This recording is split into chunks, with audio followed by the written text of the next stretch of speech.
da Escritura Sagrada. No primeiro capítulo, lá está Deus.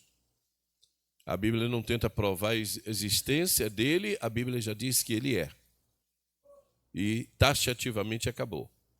Não tenta mostrar a origem de Deus, nada disso.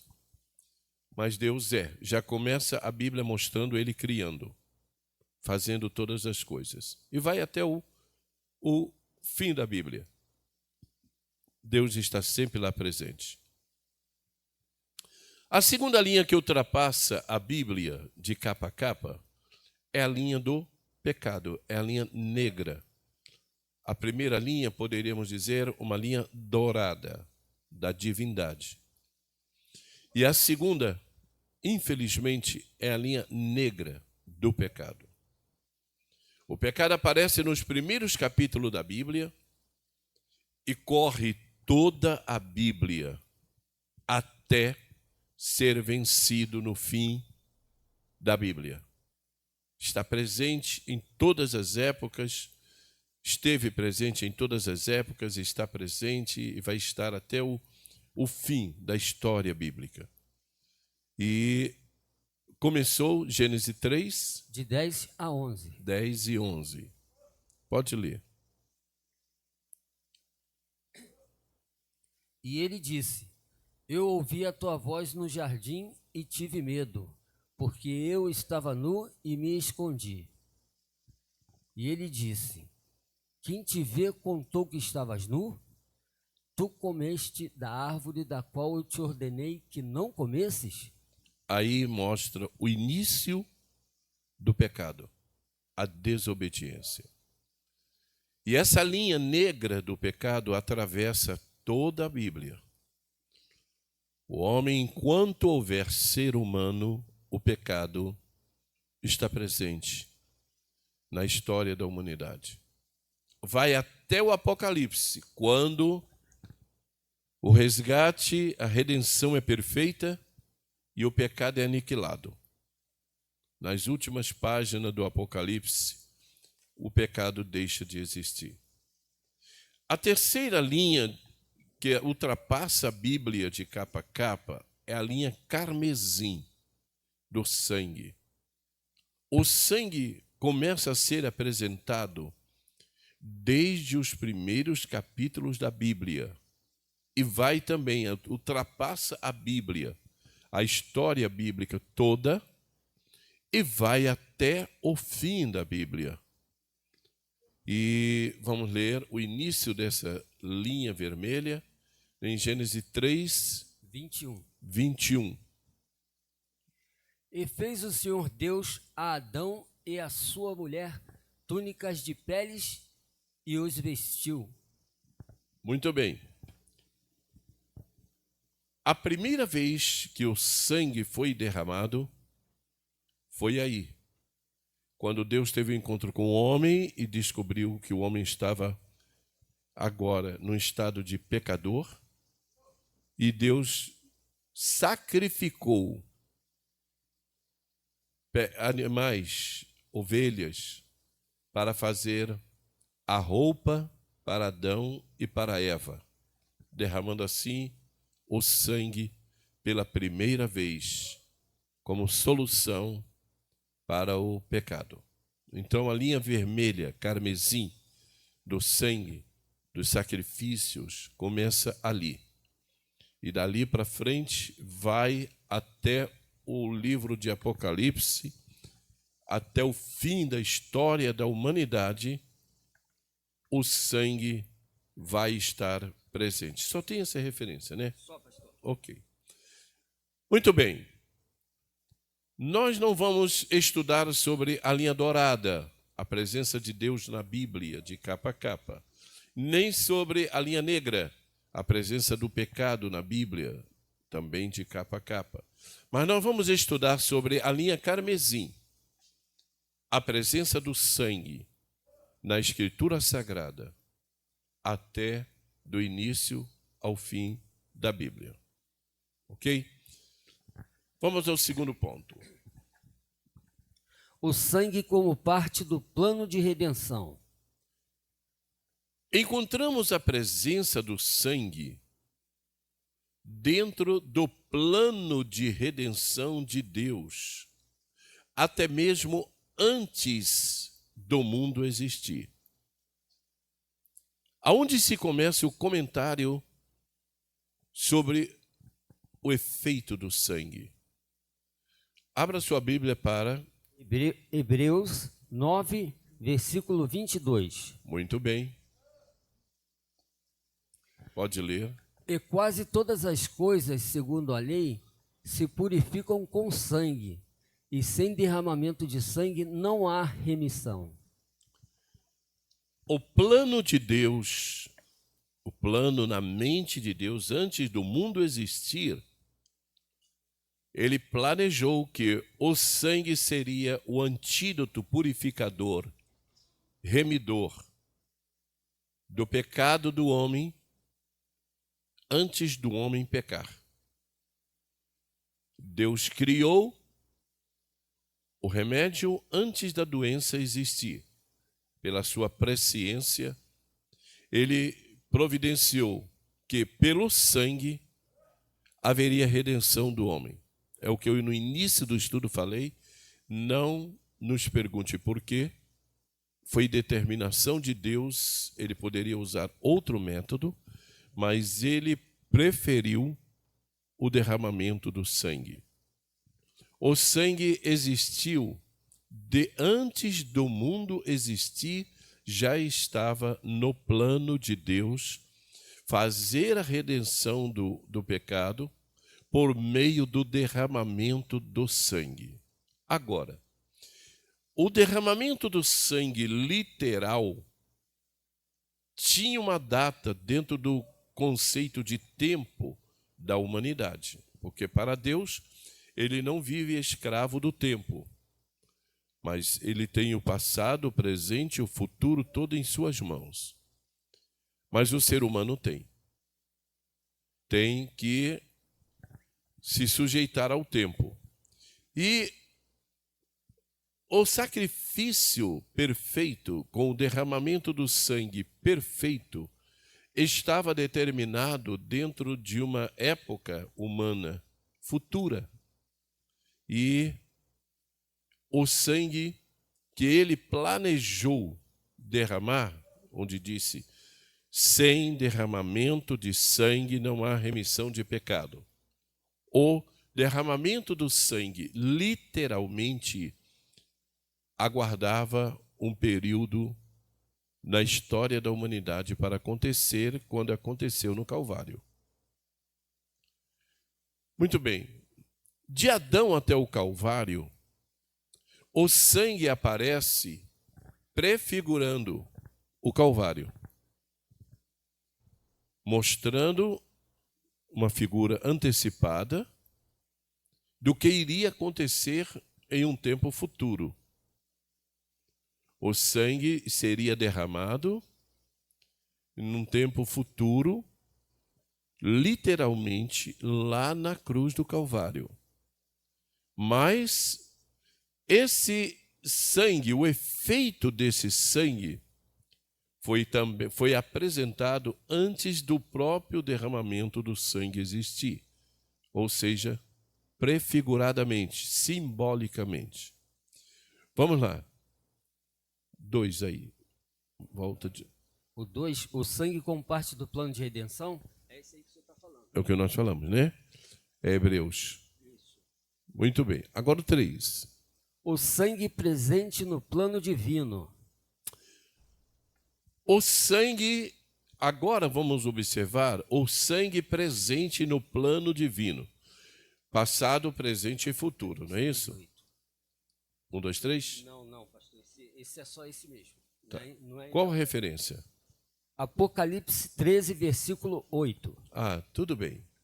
Leia para nós. E Pedro também, não é? Isso, 1 Pedro 1, 19 e 20. Ok. Olha, vejamos juntos agora o sangue presente no plano divino, na mente de Deus, no propósito de Deus. Estamos falando do sangue antes de ser derramado, dentro do plano. Então, Apocalipse 13, 8. E adoraram-na todos os que habitam sobre a terra, esses cujos nomes não estão escritos no livro da vida do Cordeiro que foi morto desde a fundação do mundo. O Cordeiro que foi morto desde a fundação do mundo. É indiscutível que aí está falando de Cristo, homem, que foi morto antes da fundação do mundo. Como foi morto antes do mundo existir, se ele morreu há 2000 anos e pouco atrás? Ele foi morto no plano. Deus planejou o seu nascimento, vida e morte. E o sangue que ele derramou na sua morte já estava planejado e na mente de Deus. Então, esse sangue que Jesus derramou na cruz já fazia parte do plano de Deus para redimir a humanidade antes do mundo existir, na mente de Deus. Isso é confirmado no livro de 1 Pedro 1, 18 19 e 20. 19 e 20. Mas com o precioso sangue de Cristo, como de um cordeiro imaculado e incontaminado, o qual, na verdade, em outro tempo foi conhecido ainda antes da fundação do mundo, mas manifestado nesses últimos tempos por amor de vós. Aí explica claramente o que nós estamos falando. O sangue de Cristo foi conhecido antes da fundação do mundo. Antes de ser derramado no Calvário, o sangue dele foi conhecido no plano de Deus, antes da fundação do mundo. Mas o que? Leia de novo. Conhecido antes da fundação do mundo, mas ainda antes da fundação do mundo, mais manifestado nesses últimos tempos por amor de vós. Mas foi conhecido antes da fundação do mundo, mas manifestado literalmente no Calvário. Manifestado literalmente no Calvário. Então, foi conhecido antes do mundo existir, no plano, mas tornou-se realidade no Calvário. Então, o sangue já estava no plano de Deus para redimir a humanidade por meio do sangue. Por isso que a Bíblia diz que sem derramamento de sangue não há remissão de pecados, porque o sangue foi o plano maior de Deus para redimir o pecador do seu pecado. Muito bem, vamos ao quarto ponto, né? Tudo bem. O sangue de Cristo aplicado figuradamente no Antigo Testamento.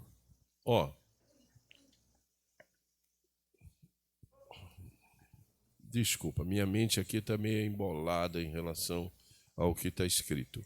O sangue de Cristo aplicado figuradamente no Antigo Testamento. Esse é o quarto ponto. É o quarto ponto. Muito bem, qual a referência que temos? Colossenses 2, 13 e 14. Bom, não tem divisão. O 4. Não tem divisão não, pastor. Tem uma nota aqui. Tudo bem, então vamos lá. O sangue de Cristo aplicado prefiguradamente no Antigo Testamento. Isso. Bom, vamos lá. O sangue de Cristo foi conhecido antes do mundo existir, numa data posterior que aconteceria, que foi o Calvário, quando se realizou o que estava planejado na mente de Deus. Esse parêntese entre Adão e Cristo no Calvário, esse mesmo sangue foi aplicado. Mas como foi aplicado antes dele morrer? Prefiguradamente. Então, havia um simbolismo do sangue de Cristo no Antigo Testamento. Vamos olhar agora a referência. Colossenses 2, 13 e 14. Pode ler. E quando vós estáveis mortos nos pecados e na incircuncisão de vossa carne, vos vivificou juntamente com ele, perdoando-vos todas as ofensas, havendo riscado a cédula que era contra nós nas suas ordenanças, a qual de alguma maneira nos era contrária, e a tirou do meio de nós, cravando-a na cruz. Olha só. Vamos tentar compreender esse versículo que tem uma verdade muito profunda. De Adão até Cristo, o homem pecou. Qual o remédio que faz a remissão do pecado? O sangue. Mas o sangue ainda não havia sido derramado, a não ser no Calvário. Então, a Bíblia mostra aí, nesse versículo, leia de novo e nós vamos parando para analisá-lo. Olha só. E quando vós estáveis mortos nos pecados, Toda a humanidade estava morta no pecado, sem saída, sem saber como voltar. O pecado é uma estrada sem volta. O homem entra e não tem como resolver o problema dele sozinho. Mas estávamos mortos nos pecados, e na incircuncisão de vossa carne, muito bem, vos vivificou juntamente com ele. Deus nos vivificou, deu vida a nós, juntamente com ele, Cristo. Com ele. Esse ele deve estar em letra maiúscula, né? Não está não. Tá não? Tudo bem. Mas está falando de Cristo. Nos vivificou com ele, com Cristo. E leia. Perdoando-vos todas as ofensas. Perdoando todas as ofensas do homem. Então, nos vivificou com Cristo, perdoando-nos todas as nossas ofensas por causa do sangue de Cristo. E agora? Havendo riscado a cédula que era contra nós. Havendo riscado, pago, apagado, a cédula que era contra nós. Todo pecador, desde Adão a Cristo, na medida que ia pecando, e que ele apresentava o sangue figurado dos animais, ele estava dizendo, eu estou dando esse sangue aqui, simbolicamente, para que quando Cristo derramar o seu sangue, ele pague essa dívida. A cédula que era contra nós, ou seja, é como se fosse um cheque predatado, que na medida em que o homem pecava e oferecia um sacrifício derramando sangue, representava um cheque predatado, uma cédula que era contra nós, dizendo, pequei, tenho que pagar. Estou pagando com o sangue de um animal. Um dia, o sacrifício perfeito virá, e o sangue perfeito virá, e vai pagar essa dívida. Vai pagar essa dívida literalmente, rasgando esse cheque predatado e pagando o preço real. Então, é isso que acontece, é que está sendo explicado aí. Riscando a cédula que era contra nós. Leia de novo esse pedaço. Havendo riscado a cédula que era contra nós nas suas ordenanças. Muito bem. E o que ele fez mais? Cravando... A qual de alguma maneira nos era contrária, e a tirou do meio de nós, cravando-a na cruz. Esta cédula, essas dívidas que nós tínhamos, por meio de um cheque predatado, se assim podemos dizer, ele tirou, rasgou, pagou por nós, cravando na cruz, dando seu sangue. Então, ele cobriu todos os sangues derramados no passado, todos, os sangue que foram derramados no passado como sacrifício figurado, ele cobriu tudo aquilo e pagou a dívida integral por todos os seres humanos que criam, que confessavam seus pecados, que oferecia sacrifício lá no altar do holocausto, lá no templo, lá no tabernáculo. Ele pagou quando na cruz derramou o seu sangue. O sangue dele foi o sangue que resgatou todos aqueles que no passado acreditavam numa redenção futura e prefiguradamente oferecia sacrifícios no altar, dizendo: vai chegar o dia em que alguém vai pagar realmente essa dívida. E foi assim que aconteceu. O sangue de Cristo pagou o passado do pecado do homem, pagou o presente e pagou o futuro. O sangue de Cristo foi derramado por aqueles que pecaram antes dele vir, foi derramado por aqueles que estavam com ele e foi derramado por nós que fazemos parte do futuro. Ele pagou a nossa dívida. Pagou a dívida daqueles que no Antigo Testamento pecaram. Pagou a dívida daqueles que durante o período da vida dele pecaram. E pagou a nossa dívida antes de nós pecarmos. O sangue de Cristo providenciou essa redenção. Temos 2 notas aí, né, Dino? Temos sim, pastor. Muito bem. Veja essa curiosidade. Simplesmente eu até conferi hoje, mas olha só. Primeira nota. Todos os sacrifícios oferecidos pelos patriarcas, reis, profetas e israelitas, eram uma figura do sacrifício perfeito no Calvário. Muito bem, é o que nós falamos, né? Todos aqueles sacrifícios que foram feitos pelos patriarcas, os reis, os profetas e os israelitas do passado, era uma figura do Calvário, do que Cristo faria com perfeição lá na cruz. A segunda nota.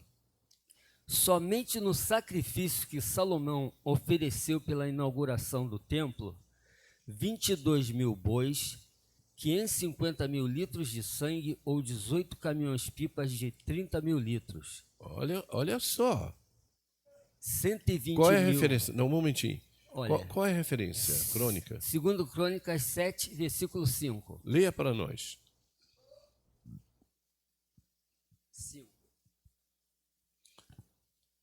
E o rei Salomão ofereceu sacrifícios de bois 22 mil e de ovelhas 120 mil. Olha. E o rei e todo o povo consagraram a casa de Deus.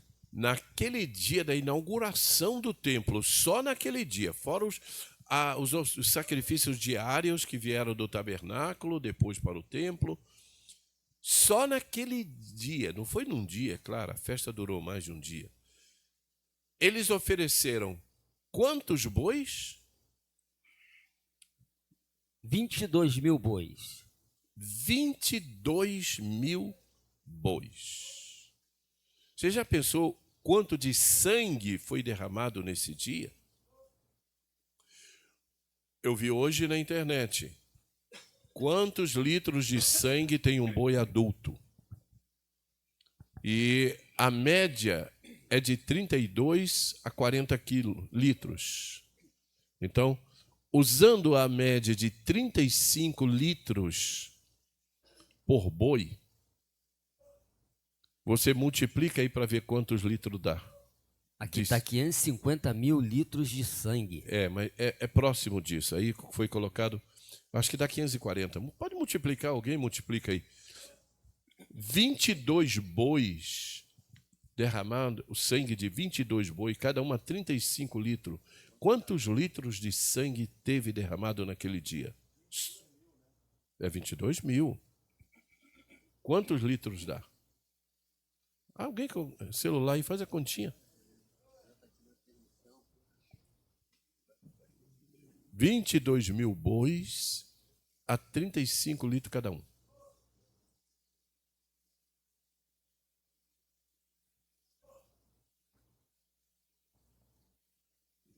Ah, tecnologia, você está muito lenta. 30 aí faz 38? O 38 o quê? 22 litros. Quantos litros é? 22 mil vezes 35. 35. Deixa eu ver aqui. 770 mil litros. Então, já foi colocado aí por menos, né? 550 mil, que significa quantos caminhões-pipa? Deixa eu ver aqui. 18 caminhões-pipas de 30 mil litros. 18 caminhões-pipa de 30 mil litros cada um.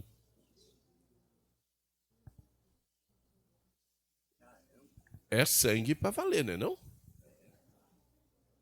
Isso foi só dos bois. Agora vamos às ovelhas. 120 mil ovelhas.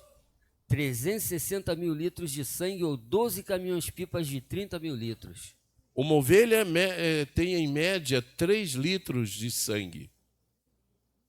E 22. Quantas ovelhas? 120 mil ovelhas. 120 mil dá 360 mil litros de sangue. Que dá quantos caminhões? 12 caminhões-pipas. 12 caminhões-pipa de 30 mil litros. Irmão, nós não estamos falando de uma gotinha de sangue, um copo de sangue, 1 litro de sangue, não. A história diz que eles abriram uma vala para o sangue correr. Era muita coisa. Muita coisa. Durante isso, na inauguração do templo, tenha durado, quantos dias durou, não sabemos ao certo, mas imagina o quanto de sangue foi derramado desde Abel, o sacrifício que Abel ofereceu, até o dia em que Jesus derramou o seu sangue na cruz. Quanto de sangue foi derramado durante todo esse período? Era um sangue que prefigurava o sangue de Cristo. Jesus veio e derramou o sangue dele. E o sangue dele pagou toda aquela dívida que prefiguradamente tinha sido feita por meio dos sacrifícios dos animais. Alguma pergunta? Tem a irmã, não sei se, eu não vou dizer o nome, mas tem uma irmãzinha pregando ali atrás. Eu poderia até dizer o nome, mas não vou dizer não. Vamos lá.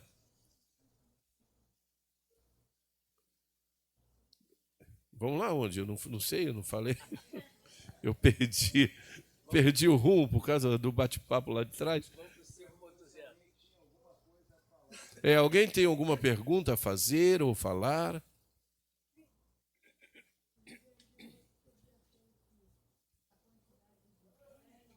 Nos dias de hoje, o quê? Não dá para escutar direito.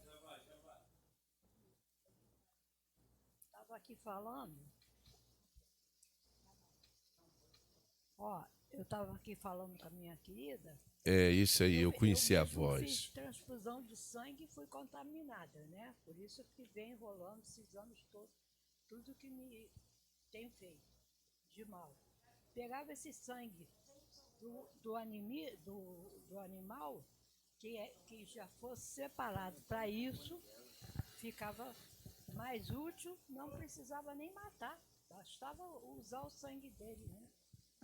Olha, imagina, tomara que a ciência chegue a essa conclusão um dia, porque já fizeram transplante de porco, o coração e o fígado para o humano, Qualquer dia a gente está aí tomando sangue mesmo, mas é do animal, às vezes limpo, tratado para isso.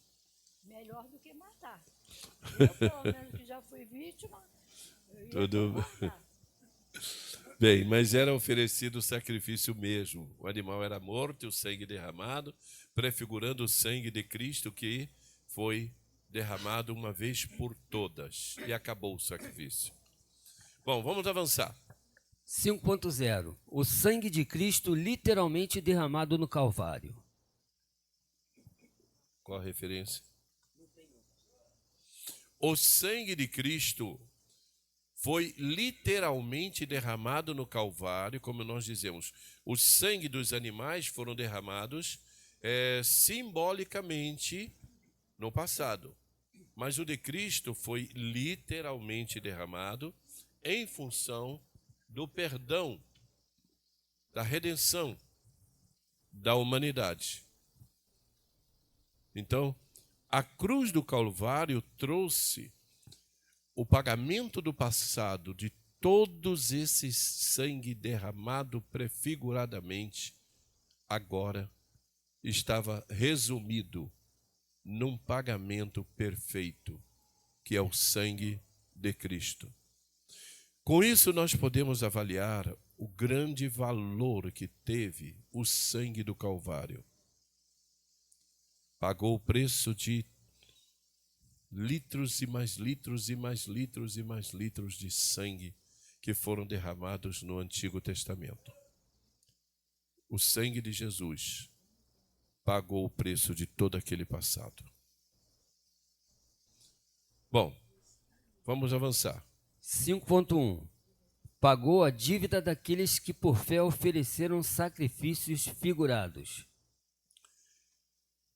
Jesus Cristo no Calvário pagou a dívida por aqueles que no passado, pela fé, ofereciam sacrifícios. Então, a irmã continua ensinando lá atrás. Então, pagou o preço. Amém. Irmã Lourdes. Deixa só eu ensinar, irmã Lourdes. É porque me atrapalha. Amém. Então, o sangue de Cristo pagou o preço de todos aqueles que no passado, pela fé, acreditavam na redenção do sangue e ofereceram os sacrifícios dele. Mas também não só isso. Próximo ponto, pastor. 2. Pagou a dívida daqueles que no presente creram nele. Pagou a dívida daqueles que no presente, na época de Cristo, creram nele. Por meio do sangue do Calvário, ele estava dando perdão para eles, pagando a dívida espiritual deles. E em terceiro lugar, Pagou a dívida daqueles que no futuro creriam nele. nós. Então nós tínhamos falado sobre isso, né? Hoje nós podemos reivindicar o sangue de Cristo e somos perdoados por causa do sangue de Cristo. Louvado seja o nome do Senhor. Porque ele um dia esteve em nosso meio em carne e derramou o seu sangue por nós. Ele deu-nos o privilégio de hoje termos o perdão de nossos pecados pelo sangue dele e não pelo sangue dos animais. Louvado seja Deus. Vamos avançar. 6.0 O efeito do sangue sobre o homem. Olha só, vamos observar agora o sacrifício de Jesus. Ele derramou seu sangue quatro ou 5 vezes aí? 4, né? 4 vezes. Jesus derramou seu sangue 4 vezes. E cada vez que ele derramou seu sangue, era a representação da purificação de uma das áreas em que o homem tinha fracassado. Então vamos lá. Primeiro lugar, ele derramou seu sangue no Getsêmani. Vamos abrir a Bíblia. Lucas 22, versículo 44. E posto em agonia, orava mais intensamente, e o seu suor tornou-se como grandes gotas de sangue que corriam até o chão. Tornou-se como grandes gotas de sangue. Ele derramou o sangue dele ali no Getsêmani. A ciência confirma isso.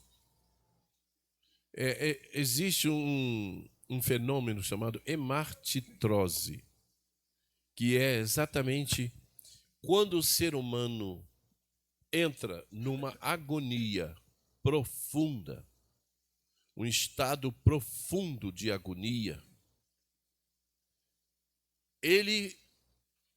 seus poros se dilatam, ele começa a suar intensamente, os capilares da sua pele se rompem e, na medida que soa, o sangue sai junto com o suor. E não só isso, o corpo daquela pessoa torna-se extremamente sensível a qualquer toque. Você toca na pele daquela pessoa que está dentro daquele estado, dói, é uma dor intensa em toda a sua pele, em todo o seu corpo. Então você imagina, Jesus no Getsêmani padeceu por esse mal. Ele viveu uma agonia profunda a tal nível que o suor dele misturava-se com o sangue do rompimento dos seus capilares e saía junto o suor e o sangue. Agora você imagina, após isso, após esse momento de agonia profunda, quando ele se levantou e disse para os apóstolos: vamos embora, porque não esqueci-me da palavra exata, mas é chegada a minha hora, ou outras palavras, alguém está vindo me pegar, uma palavra assim. Então, imagina ele saindo dali daquele fenômeno, com o corpo extremamente sensível, começaram a esbofeteá-lo, chicotearam ele. Além da dor do chicote, a dor da sua pele, que era intensa, multiplicando assim o seu sofrimento para chegar até o Calvário. Então ele derramou o seu sangue, em primeiro lugar, primeira vez que ele derramou o seu sangue, foi no Getsêmani, representando o Tino? Vitória sobre a carne. Ele derramou o seu sangue no Getsêmani, trazendo vitória sobre a carne. O ser humano é atacado por 3 inimigos: a carne, o seu eu, o diabo e o mundo. São os 3 inimigos do homem. Jesus venceu a carne no Getsêmani, derramando o seu sangue, vencendo assim o seu eu, quando ele disse: passa de mim esse cálice, mas se possível for, mas no entanto seja feita a tua vontade.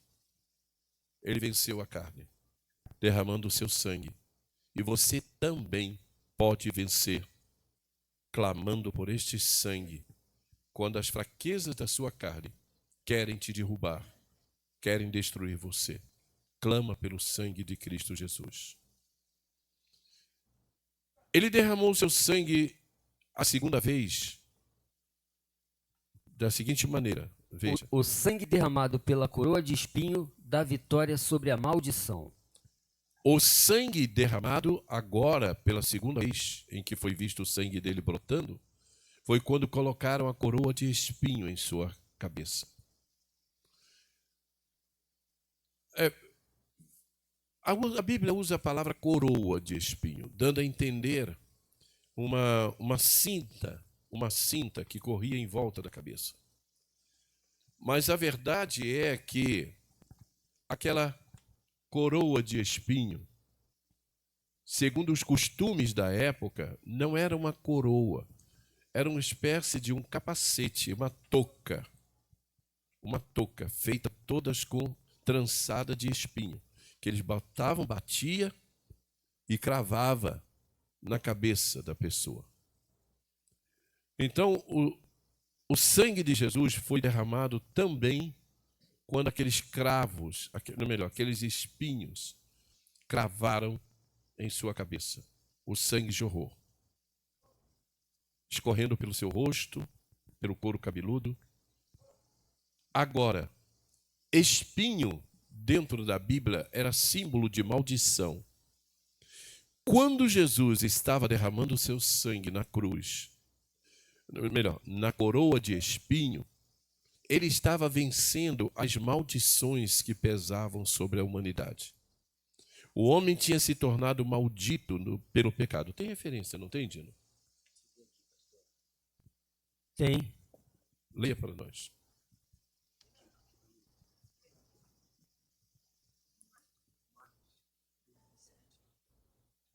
Marcos 15, 17, pastor. Marcos 15, 17. E vestiram-no de púrpura e, tecendo uma coroa de espinhos, lhe a puseram na cabeça. Teceram uma coroa de espinho e puseram-na na cabeça do Senhor. Tem uma outra referência aí? Eu só tenho essa, Marcos. Gálatas não tem, né? Eu devia ter botado uma outra referência, eu não me lembro bem onde é. Eu creio que é Gálatas, quando fala que ele tornou-se maldito em nosso lugar. Ele venceu a maldição, derramando o seu sangue por nós no seu sacrifício. Muito bem. Então, o segundo lugar onde Jesus derramou o seu sangue foi na coroa de espinho, vencendo a maldição que pesava sobre a humanidade. Gálatas 3,13. Cristo nos resgatou da maldição da lei, fazendo-se maldição por nós. Isso. Porque está escrito: maldito todo aquele que for pendurado no madeiro. Ele se tornou maldição por nós. E os espinhos eram símbolos de maldição. Terceiro derramamento de sangue do corpo de Cristo. O sangue derramado pelos açoites dá vitória sobre as enfermidades. O sangue derramado pelos açoites. Os chicotes que rasgaram o corpo do Senhor abriram sulcos, né? Brechas, feridas, derramando sangue. E Isaías, lá no capítulo 9. Isaías 53, versículo 5. 9 não, desculpa, 53. 5. Diz assim: Mas ele foi ferido por causa das nossas transgressões e moído por causa das nossas iniquidades. O castigo que nos traz a paz estava sobre ele, e pelas suas pisaduras fomos sarados. Pelas suas pisaduras, pelas brechas abertas pelo chicote, o sangue derramado ali, nós ganhamos saúde. Você tem direito à cura, porque Jesus te deu esse direito, deixando seu corpo ser rasgado e o sangue derramado. E em quarto e último lugar, o sangue derramado pelos cravos e a lança consumou a redenção e a derrota do diabo. Quarto lugar onde Jesus derramou seu sangue foi nos cravos e na lança. E ali ele venceu o inferno. Porque pela morte de Cristo, ele venceu todas as forças do inferno. Aquilo que o diabo pensava que seria calar a boca de Cristo e que seria sua vitória, foi exatamente a sua derrota. Porque o sangue que Cristo derramou lá na cruz venceu para sempre as forças do inferno. Então ele derramou seu sangue em 4 vezes. Getsêmane, na coroa de espinho. A terceira pelos açoites. E 4ª pela lança e os cravos. E em 4 áreas da nossa vida, ele nos deu vitória com o seu sangue derramado na cruz. Vamos avançar.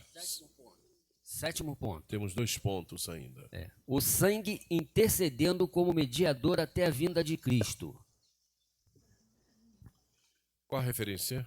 1 Timóteo 2, versículo 5.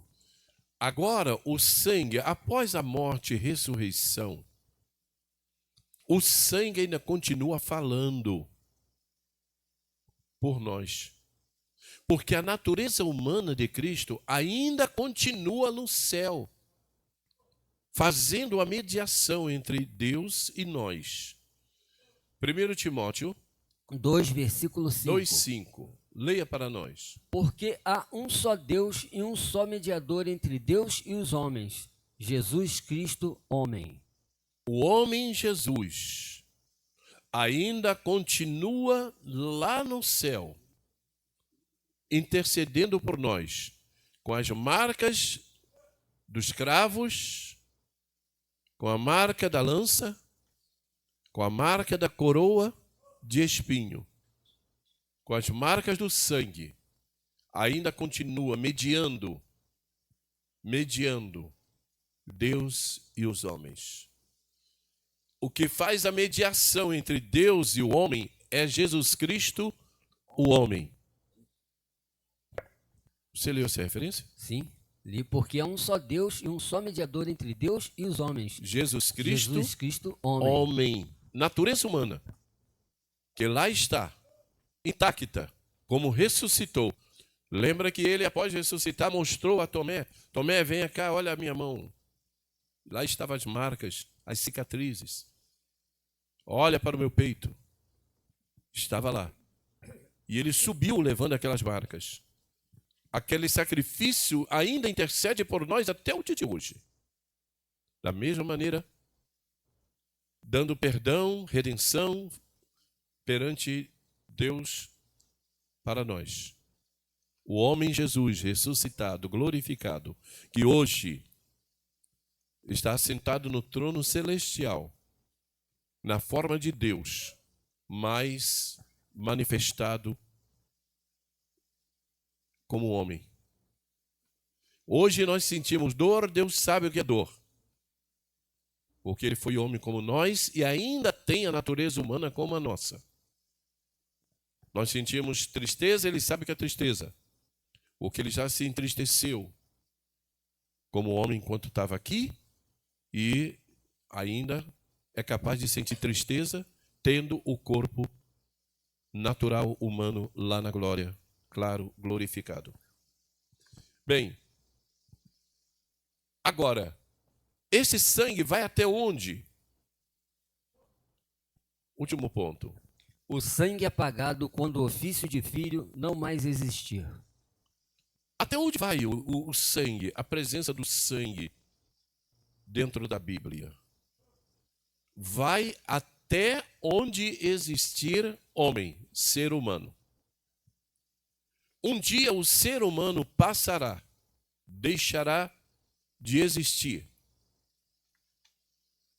Porque virá o arrebatamento, depois o milênio, depois o trono branco, porque depois do milênio haverá uma tragédia mundial que destruirá todo o ser humano, exterminará o ser humano da terra, E depois de exterminado o ser humano da terra, quando descerá fogo do céu e consumirá tudo e todos, acabará.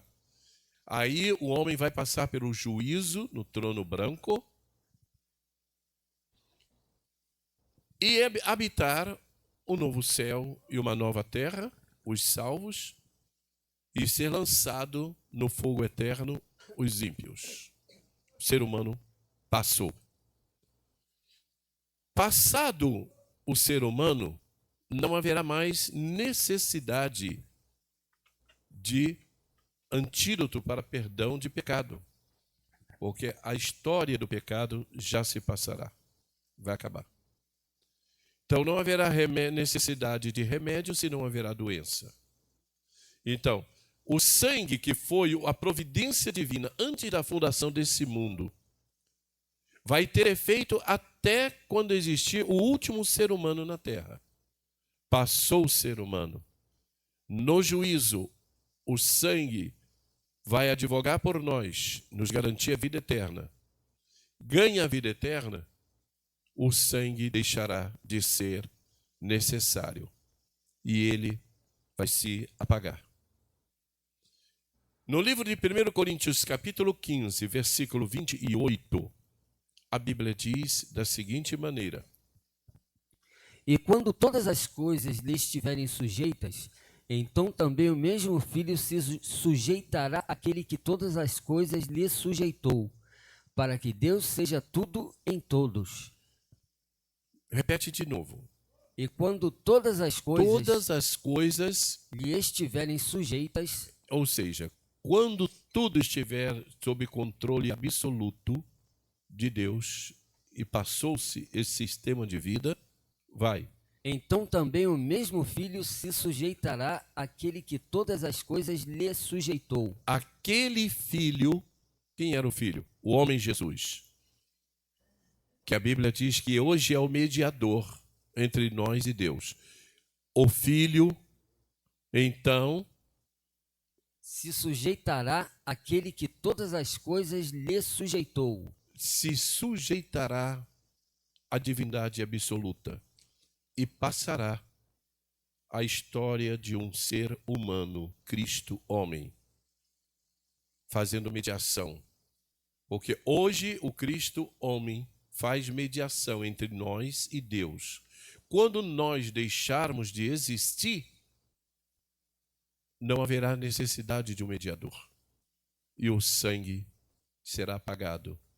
Fará parte de uma história na mente de Deus. Passou. Então o sangue começou na mente de Deus. Produziu todo o efeito que tinha que produzir. Consumou-se no Calvário. E vai ter efeito até o último momento em que tiver um ser humano precisando de redenção. Quando tudo se passar, se sujeitará a Deus e voltará a ser tudo como era antes dele planejar a redenção da humanidade. Muito bem, estamos terminando aqui nosso estudo. Alguém tem uma pergunta?